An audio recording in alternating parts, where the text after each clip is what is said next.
Harvesters of the Void, written and narrated by Z.A. Ralston, produced by Noisy Mayhem Publishing. Planetside.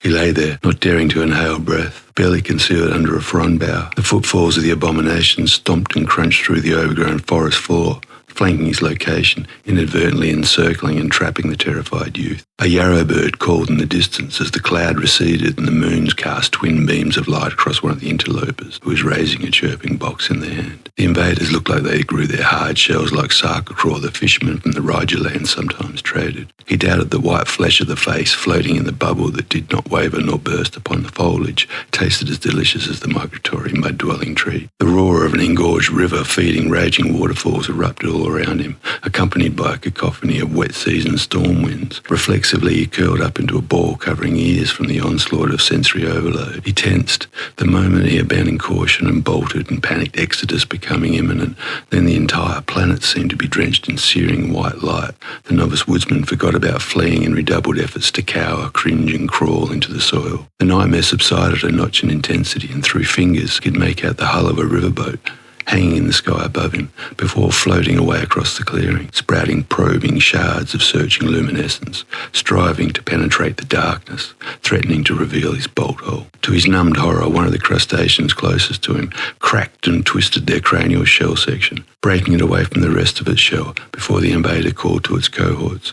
Clear of biotoxins and allergens, it's a bounty of critical minerals. She's ripe for the harvesting, in abrasive, unrecognisable, wholly undecipherable speech. The discordant staccato tones rang out through the woodlands, echoed by its compatriots. They all cracked their shells, and Cragger was engulfed in the stale tea and urine odour that wafted from the beings. A chiming resonance sounded, and the assault from the sky returned to pass overhead on a trajectory angling towards the open ground near the river. The strange beasts mustered, leaving the area in a regimented line. He suspected their heading orientated towards the same objective as the screaming skyboat. All was quiet for long minutes, and then the vessel roared back into the air, hovering in a circular holding pattern for a single rotation, Cragger gasping when it shot off towards the moon faster than a wary fly, whimpering when his eye was drawn to the metal monstrosity, the size of a smaller moon, that had appeared between the planet's two satellites. He was evacuating the immediate area, trying not to evacuate his bows, when he saw the shell people had left a small sheet of glass with a pulsing cross marked forming an X on it. Attentively he touched it, feeling nothing but amplified trepidation.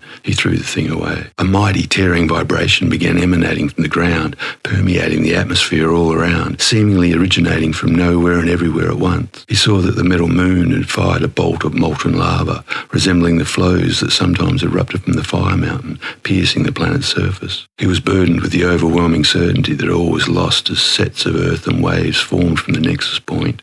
A chain reaction of rippling destruction wrecked and wrought a path across the valley, incinerating Cragger before he felt the first tongues of heat. Voidside. All appropriate thoughts and prayers have been scheduled for the illegal indigenous peoples. Another successful harvesting mission in a solar system with half the resources as this one, and we'll be able to cross the Sea of Eternal Night, Commandant Sealing. Donovan Argon, the Armada's resources and logistics chief, reported to the head of the Council of Panthera. Well done, Prantor. The remnant hordes of the Seventh Fleet thank you for your service. Righteous be the path of the Seekers, Commandant Sealing said. The Seekers' path be righteous, Donovan returned before signing off. Damn it, Donovan said, rifling through his away pack before turning to his first officer. I think I left my X-screen Planetside.